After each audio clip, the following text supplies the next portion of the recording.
Hello' everyone, মই প্ৰিয়াংক আপোনালোকলৈ নতুন এটা ভিডিঅ'লৈ স্বাগতম জনাইছোঁ। আপোনালোকে হয়তো ভাবি আছে যে আপোনালোকৰ যদি এটা ৰেচন কাৰ্ড আছে, ৰেচন কাৰ্ডটো থাকিলে আপোনালোকে কি চৰকাৰৰ পৰা সুবিধা লাভ কৰিব পাৰিব।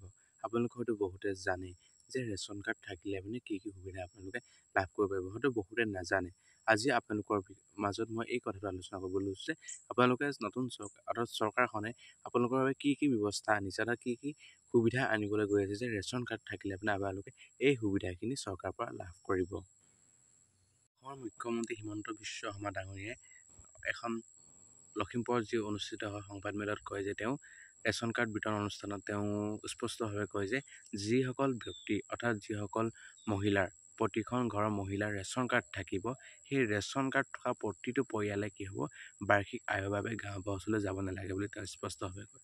অৰ্থাৎ তেওঁলোকে যি ন্যূনতম মানদণ্ড 20 টকা বা 30 টকা গাঁওবুঢ়া দিবগৈ নালাগে। অৰ্থাৎ তেওঁলোকৰ ৰেচন কাৰ্ড থাকিলে মানে হ'ব তেওঁলোকৰ বাৰ্ষিক আয়ৰ প্ৰমাণপত্ৰ নালাগে। অৰ্থাৎ ৰেচন কাৰ্ডে হ'ব তেওঁলোকৰ বাৰ্ষিক আয়ৰ এটা মানস্বৰূপ। আৰু তেওঁ এষাৰ কথাও সদৰি কৰে যে ৰেচন কাৰ্ডৰ প্ৰতিগৰাকী যিসকলৰ ঘৰত ৰেচন কাৰ্ড আছে, ৰেচন কাৰ্ড থকা প্ৰতিটো পৰিয়ালৰ প্ৰতিটো গৰাকীয়ে 5 কেজিকৈ চাউল লাভ কৰি আছে। সেই ক্ষেত্ৰত তেওঁ আৰু এটা অৱগত কৰিছে যে এইবাৰ পৰা তেওঁ কি দিব, দাইল দিব, সুলভ মূল্যত দাইল দিব আৰু চেনি দিম বুলি তেওঁ কৈছে। অৰ্থাৎ বজাৰৰ দামতকৈ কম মূল্যত অৰ্থাৎ চেনি আৰু দাইল এই সুলভ মূল্যৰ দোকানত পাব। অৰ্থাৎ ৰেচন কাৰ্ডৰ গৰাকীয়ে লাভ কৰিবলৈ সক্ষম হ'ব। তেওঁ লগতে আৰু এটা কথা স্পষ্টকৈ কৈছে যে এইবাৰ পৰা যিসকল ছাত্ৰ ছাত্ৰী বিদ্যালয় বা মহাবিদ্যালয় কি হৈছে এডমিশ্যন লৈছে, অৰ্থাৎ তেওঁলোকে পঢ়িবলৈ যায়, এডমিশ্যনৰ নামত তেওঁলোকৰ কি বাৰ্ষিক আয়ৰ প্ৰয়োজন হয়, তেওঁলোকে বাৰ্ষিক আয়ৰ প্ৰমাণপত্ৰ উলিয়াবলগীয়া হয়। অৰ্থাৎ তেওঁলোকৰ ছাত্ৰ ছাত্ৰীসকল কি হয়, হাৰাশাস্তি হয়। এই ক্ষেত্ৰত মুখ্যমন্ত্ৰী ডাঙৰীয়াই কৈছে যে যিসকল ছাত্ৰ ছাত্ৰীৰ ৰেচন কাৰ্ড থাকিব, সেইসকল ছাত্ৰ ছাত্ৰীয়ে কোনো বাৰ্ষিক আয় ওলোৱাৰ প্ৰমাণপত্ৰ নালাগে। তেওঁলোকৰ যদি এখন ৰেচন কাৰ্ড থাকে, সেই ৰেচন কাৰ্ডে হ'ব তেওঁলোকৰ বাৰ্ষিক আয় প্ৰমাণপত্ৰ। অৰ্থাৎ ছাত্ৰ ছাত্ৰীসকল এবাৰ হাৰাশাস্তি নহয়। অৰ্থাৎ ছাত্ৰ ছাত্ৰীসকলৰ এইটো সুবিধা চৰকাৰে কৰি দিছে যে ছাত্ৰ ছাত্ৰীসকলৰ ৰেচন কাৰ্ড যদি থাকে তেওঁলোকৰ বাৰ্ষিক আয় প্ৰমাণপত্ৰ হিচাপে গ্ৰহণ কৰা হ'ব।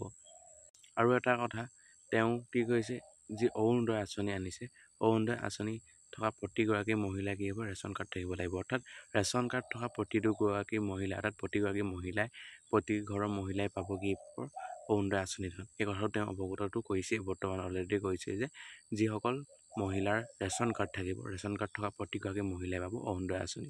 অৰ্থাৎ ৰেচন কাৰ্ডৰ দ্বাৰাই সকলো কাম এতিয়াৰ পৰা সমাপন হ'ব বুলি তেওঁ এই কথাটো লাহে হ'লেও অৱগত কৰিছে আমাৰ ৰাইজক। আৰু মুখ্যমন্ত্ৰীগৰাকীয়ে এটা স্পষ্টভাৱে কয় যে আৰু এটা অৱগত কৰে যে যি মাইক্ৰ' ফাইনেন্সৰ ঋণ যিসকল মহিলাই ঋণ হিচাপে আছিলে, এই ঋণ কি হয় এতিয়ালৈকে 16 লাখ মহিলাক কি কয় ঋণমুক্ত কৰিছে। আৰু পাছৰ পৰ্যায়ত যিসকল মহিলাৰ ঋণমুক্ত হোৱা নাই, এই মহিলাসকলক সম্পূৰ্ণভাৱে ঋণমুক্ত কৰিম বুলিও তেওঁ মুখ্যমন্ত্ৰীগৰাকীয়ে স্পষ্টভাৱে আপোনালোকৰ আগত অৱগত কৰিছে। প্ৰতিটো গোটৰ মহিলালৈ অৰ্থাৎ আত্মসহায়ক গোটৰ মহিলালৈ কি কয় মুখ্যমন্ত্ৰী ডাঙৰীয়াই কৈছে যে প্ৰতিটো গোটৰ মহিলালৈ 10,000 টকাকৈ কি দিব, অনুদান আগবঢ়াব তেওঁলোকে কিবা এটা কৰিবৰ বাবে। সেইবাবে মুখ্যমন্ত্ৰী ডাঙৰীয়াই এই কথাও স্পষ্ট কৈ দিছে যে তেওঁলোকে ধৈৰ্য ধৰিব কৈছে। অৰ্থাৎ সেই মুখ্যমন্ত্ৰীগৰাকীয়ে আজিলৈকে যিমানখিনি কৰিছে অৰ্থাৎ ইমানখিনি তেওঁ স্পষ্টভাৱে সকলোকে কৰিছে, অৰ্থাৎ তেওঁ কৰি দেখাইছে। সেই ক্ষেত্ৰত মহিলাসকলকো বিনম্ৰ জনাইছে যে তোমালোকে হ'লেও ধৈৰ্য ধৰা আৰু সেইটো হিমন্ত বিশ্ব শৰ্মা ডাঙৰীয়াই আপোনালোকক দিব। সেই কথাও তেওঁ স্পষ্টভাৱে কৈছে যে কোনো চিন্তাৰ প্ৰয়োজন নাই বুলি অৱগত কৰিছে।